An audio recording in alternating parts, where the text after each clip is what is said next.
Hello students, I welcome you to my channel service English classes. आज की class में हम आपको बताएंगे एम्फैटिक सेंटेंस और नॉन एम्फैटिक सेंटेंस के। एम्फैटिक सेंटेंस क्या होता है और नॉन एम्फैटिक सेंटेंस क्या होता है, इसके विषय में हम लोग पढ़ेंगे। और हमें ये भी पढ़ेंगे कि हम कैसे किसी नॉन एम्फैटिक सेंटेंस को हम एम्फैटिक में कैसे बनाएंगे। तो सबसे पहले मैं बता दूं कि एम्फैटिक सेंटेंस होता क्या है। तो जो एम्फैटिक सेंटेंस होता है कि जब कभी भी हम अपने सेंटेंस पर जोर डालते हैं या अपनी बात पे जोर डालते हैं तो वह होता है एम्फैटिक सेंटेंस होता है। जैसे आप सुने होंगे कि वह पढ़ता है तो कोई कहता है कि वह पढ़ता तो है, वह खेलता है तो वह खेलता तो है, ठीक। वो विद्यालय आता है, वो विद्यालय अवश्य आता है। तो ऐसे सेंटेंस जैसे वह पढ़ता है तो ये नॉर्मल सी बात हो गई। और जब मैं कहूँ कि वह पढ़ता तो है तो इस सेंटेंस में एम्फैटिक किया गया है। क्या किया गया है? एम्फैटिक। जब कभी भी हम अपने सेंटेंस पे जोर देते हैं या ज़्यादा उसको प्रभावशाली बनाते हैं तो अपने सेंटेंस ज़्यादा प्रभावशाली बनाने के लिए वी यूज़ एम्फैटिक सेंटेंस, हम एम्फैटिक सेंटेंस का प्रयोग करते हैं, राइट। तो आइए देखते हैं कि जो हमारा एम्फैटिक सेंटेंस होता है वो कैसे बनता है। तो यहाँ पे लिखा है कि एम्फैटिक एंड नॉन एम्फैटिक सेंटेंस। एम्फैटिक का मतलब होता है प्रभावशाली। क्या होता है? प्रभावशाली होता है। और जो नॉन एम्फैटिक होता है यह अप्रभावशाली होता है, या हम यूँ कह सकते हैं नॉर्मल सी बात हो गई, राइट। तो हम पढ़ेंगे rules for making एम्फैटिक from non एम्फैटिक, माने हम किसी नॉन एम्फैटिक सेंटेंस को एम्फैटिक कैसे बनाते हैं, राइट। इसी विषय में पढ़े हम लोग। तो ये जो हमारा है बिल्कुल फर्स्ट या आपका रूल है। इसके बाद और भी रूल है जिन्हें हम लोग एम्फैटिक का प्रयोग करते हैं। तो आप देख पाए मैंने कहा कि if a sentence is in present indefinite tense. तो यहाँ पर बात को नोटिस कीजिएगा, मैं लिखा है प्रेजेंट इंडेफिनिट टेंस। आप जानते होंगे जो प्रेजेंट इंडेफिनिट टेंस होता है वो होता है वह पढ़ता है, वह खेलता है, वह सोता है, वह दौड़ता है, वह टहलता है इत्यादि। यह प्रेजेंट इंडेफिनिट टेंस होता है, क्लियर। तो प्रेजेंट जो हमारा एम्फैटिक होता है यह प्रेजेंट दिखा है, present indefinite tense. If a sentence is in present indefinite tense, तो जो हमारा एम्फैटिक बनता है वह प्रेजेंट इंडेफिनिट का ही बनता है। जो हमारा एम्फैटिक बनता है वो हमारा प्रेजेंट इंडेफिनिट टेंस का बनता है। आप कहेंगे कि मैं फ्यूचर बना दूं, ठीक, मैं कंटिन्यूस बना दूं, तो नहीं, हम एम्फैटिक बनाते हैं प्रेजेंट इंडेफिनिट टेंस का ही, जिसमें सेंस होता है वह जाता है, वह पढ़ता है, वह खेलता है, ऐसे होता है, राइट। तो कह रहे कि if a sentence is in present indefinite tense, अगर हमारा सेंटेंस प्रेजेंट इंडेफिनिट टेंस है, ठीक, और हम जानते हैं जो प्रेजेंट इंडेफिनिट टेंस होता है उसमें हमारी ऑक्सिलरी वर्ब्स, कौन? Auxiliary verb do and does. कौन? Do and does. आप जानते हैं ये जो डू और डज है प्रेजेंट इंडेफिनिट के इंट्रोगेटिव की सहायक क्रिया है। किसकी सहायक क्रिया है? इंट्रोगेटिव की है। और जब होता है डू नॉट और डज नॉट, आप जानते हैं ऐसे होता है डज और डू होता है, तो ये कब यूज़ करते हैं? जब इंट्रोगेटिव होता है तब यूज़ करते हैं। अब क्या होता है आपका? होता है आपका डज नॉट, और क्या होता है? Do not. ये क्या होता है आपके? निगेटिव का होता है, क्लियर। तो कह रहे do or does are used to make the sentence emphatic. अगर किसी प्रेजेंट इंडेफिनिट सेंटेंस वाले वाक्य को हम एम्फैटिक बनाना चाहते हैं तो वी यूज डू और डज। हम किसका प्रयोग करेंगे? डू अथवा डज का प्रयोग करेंगे, क्लियर। अब देखिए कहाँ पे डू का प्रयोग होगा और कहाँ पे डज का प्रयोग होगा, कहाँ पे डू का प्रयोग होगा और कहाँ पर डज का प्रयोग होगा।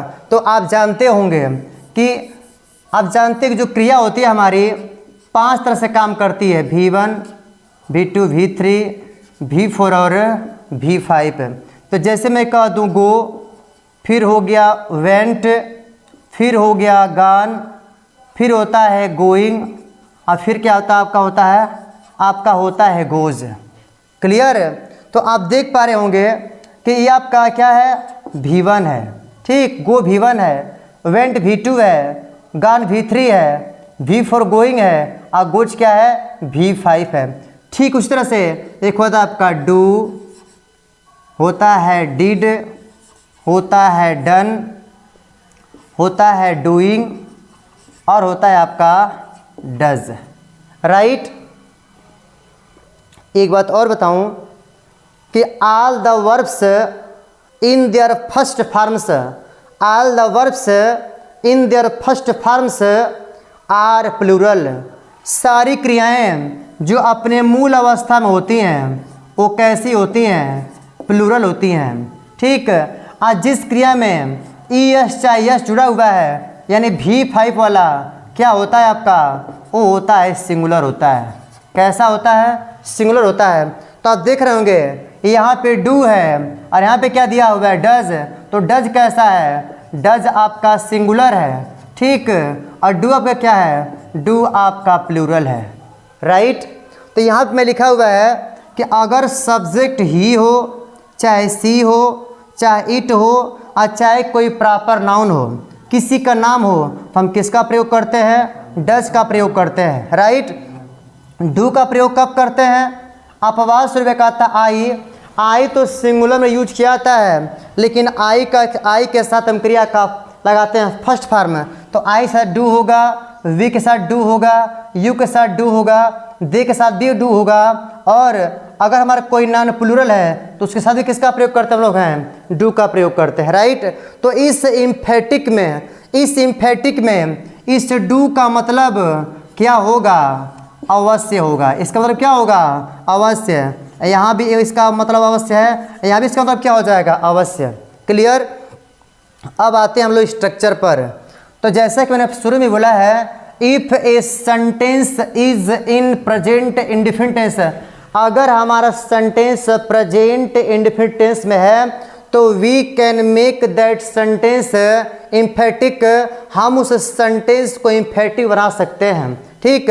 तो जो प्रेजेंट इंडेफिनिट टेंस का स्ट्रक्चर होता है वो यही होता है। तो मैं लिखा है नॉन इम्फेटिक, जो बिल्कुल सामान्य होता है। तो मैंने लिखा है सब्जेक्ट, और फिर क्या मैंने लिखा है V1, और फिर क्या लिखा है V5, और फिर ऑब्जेक्ट, और फिर क्या लिखा है मैंने? अदर लिखा हुआ है। मेरी बात समझ में आई? जैसे मैं कहूँ कि he reads a book, he reads a book, तो ही आपका सब्जेक्ट है। अब देखें V1 V5 दिया हुआ है ना, तो जिस क्रिया में यश जुड़ जाए, जिस क्रिया में यश जुड़ जाए, तब देख रहे हैं यहाँ पे क्या जुड़ा हुआ है? यश। वो आपका क्या होता है? V5 होता है। और ये बुक क्या आपका है? ऑब्जेक्ट है। तो देख रहे स्ट्रक्चर हमारा क्या है? सब्जेक्ट है, V1 या V5 होगा, फिर ऑब्जेक्ट होगा और फिर अदर होगा। तो अगर इस फॉर्मेट में हमारा सेंटेंस है तो हम इस सेंटेंस को नॉन इम्फेटिक से इम्फेटिक हम लोग बना सकते हैं। क्लियर। अच्छा, तो जब हमारा सब्जेक्ट आएगा, शुरू में क्या लगाएं हम लोग? सब्जेक्ट लगाएंगे। इस सब्जेक्ट के बाद यह सब्जेक्ट सिंगुलर है कि प्लूरल है? सिंगुलर है कि प्लूरल है? अगर यह सब्जेक्ट सिंगुलर है तो हम किसका प्रयोग करेंगे? डज का प्रयोग करेंगे। और अगर हमारा सब्जेक्ट प्लूरल है, चाहे कैसा हो, आई वी यू दे, चाहे क्या हो, प्लूरल हो, तो हम किसका प्रयोग करेंगे? डू का प्रयोग करेंगे। और जब इम्फेटिक में चाहे डू लगाइए चाहे डज लगाइए तो हम किसका प्रयोग करेंगे? हम V1 का सदैव प्रयोग करेंगे। क्लियर। और उसके बाद ऑब्जेक्ट हो चाहे अदर्स को जो का तो लिख दीजिएगा। मेरी बात समझ में आई? अब चलते हैं हम लोग एग्जाम्पल में। किस में चले हम लोग? एग्जाम्पल में। तो लिखा आई राइट ए लेटर, मतलब क्या हो गया? मतलब है मैं एक पत्र लिखता हूँ, मैं एक पत्र लिखता हूँ। तो ये आपका हो गया नॉन इम्फेटिक सेंटेंस। अगर इसको बनाना इम्फेटिक आपको तो हो जाएगा इसका यह कि मैं एक पत्र लिखता तो हूँ, लिखता तो हूँ। अच्छा है क्या? मैं एक पत्र अवश्य लिखता हूँ, इसका सेंस हो जाएगा मैं एक पत्र अवश्य लिखता हूँ। ठीक। तो मैंने बोला है कि डज अथवा डू का प्रयोग या तो के सेंस में होगा, चाहे किसके सेंस में होगा? अवश्य के सेंस में होगा। राइट। तो जब इसको बनाएंगे हम लोग तो देखिएगा यहाँ पे आई है ना, तो क्या पर दिया हुआ है? सब्जेक्ट दिया हुआ है। राइट है ना, यानी V1 दिया हुआ है। और फिर दिया ऑब्जेक्ट ना, तो हमारा ऑब्जेक्ट दिया हुआ है। क्लियर है नेक्स्ट से बिल्कुल बराबर। तो हमने बोला है कि सब्जेक्ट को ज्यों का त्यों लिखेंगे, तो हम क्या लिखेंगे यहाँ पर, क्या लिखेंगे हम लोग, यहाँ पर लिखेंगे हम आई। क्या लिखेंगे, आई। अब आई के बाद डू लगेगा, डज लगेगा, तो देखिएगा आई के बाद क्या लगा हुआ है, आई के साथ डू, तो हम यहाँ पे क्या लिखेंगे, हम लोग लिखेंगे डू। क्लियर। अब इस डू के बाद हम क्या लिखेंगे, V1, तो देखिए राइट जानते V1 में है, तो हो जाएगा आई डू राइट। अब इसके बाद बचा क्या अब है, ए लेटर, तो हम लिख देंगे I do write a letter. Clear. इसका अर्थ हो गया मैं एक पत्र लिखता तो हूँ, चाहे मैं एक पत्र अवश्य लिखता हूँ। क्लियर। अब आते हैं इसमें इट रेन्स। इट रेन्स मतलब क्या, बारिश होती है। इट रेन्स मीन्स बारिश होती है। तो अगर मैं कहूँ कि बारिश होती तो है, बारिश अवश्य होती है, ठीक। तो देख रहे हैं इसमें सब्जेक्ट कौन है, इट, तो हम लिखेंगे यहाँ पर लिखेंगे इट। क्लियर। इट लिख दिया। अब फिर देखिए क्या प्रयोग करना, इट का सब्जेक्ट हो गया, तो इट हमारा सिंगुलर है ना, इट क्या हमारा है, सिंगुलर, तो इट से क्या लगेगा आपका, डज, तो हो जाएगा हमारा डज। क्लियर। और जो रेंस है ना, रेंस देखिए इसमें दिया हुआ है V5 में दिया है। आज को सिंगुलर करने के लिए यस क्या करते हैं हम लोग, हटा देंगे, तो क्या हो जाएगा, इट डज रेन, मतलब क्या, बारिश होती तो है, अर्थात अवश्य होती है। क्लियर। अब जो हमारा सेंटेंस बन रहा है वो कैसा है, वो हमारा इम्फेटिक है। अब पहले क्या था, नॉन इम्फेटिक था। वी गो टू स्कूल, हम विद्यालय जाते हैं, हम सब विद्यालय जाते हैं, तो सब्जेक्ट है ना, तो हम लिखेंगे वी। अब वी के साथ देखते हैं क्या लगता है, वी के साथ क्या लगता है आपका, डू लगता है, तो हम लिखेंगे डू। क्या लिखेंगे, डू लिखेंगे। और डू के बाद V1, यहाँ पे देख रहे हैं दिया क्या आपका, गो, तो हम गो फर्स्ट फॉर्म है ही, तो लिखेंगे गो। और फिर क्या हो जाएगा, to school, we do go to school. ये जहाँ पे दिया डू डज, फिर दिया है डू, ये क्या कर रहे हैं, इम्फेटिक, इनका अर्थ क्या हो गया, अवश्य, अवश्य। अच्छा, तो का सेंस है सब दे रहे हैं। फिर देखिए girls sing songs, girls sing song, देखिए हमें सब्जेक्ट है, ठीक, आप प्लूरल है। यहाँ पे क्या दिया हुआ है, सिंग यानी V1 दिया हुआ है, यहाँ पे दिया ऑब्जेक्ट, तो हम लिखेंगे गर्ल्स।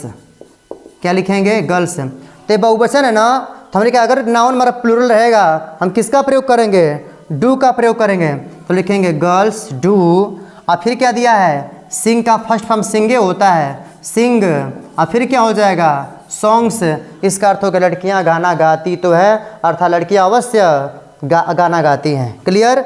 ही प्लेज, तो ही प्लेज में वह खेलता है, सामान्य सी बात हो गई, नॉन इम्फेटिक है। और जब मैं कह दूँ वह खेलता तो है, वह अवश्य खेलता है, तब क्या करेंगे, हम जानते हैं he is used in singular number, he singular होता है, तो ही से क्या लगा देंगे हम लोग, डज। आप प्लेस का क्या लिखेंगे हम लोग, फर्स्ट फॉर्म, तो क्या हो जाएगा, प्ले। क्लियर। तो ये रहा हमारा आज का सेंटेंस, आज का हमारा जो क्लास रहा, माने our today's class was based on emphatic and non emphatic. ठीक।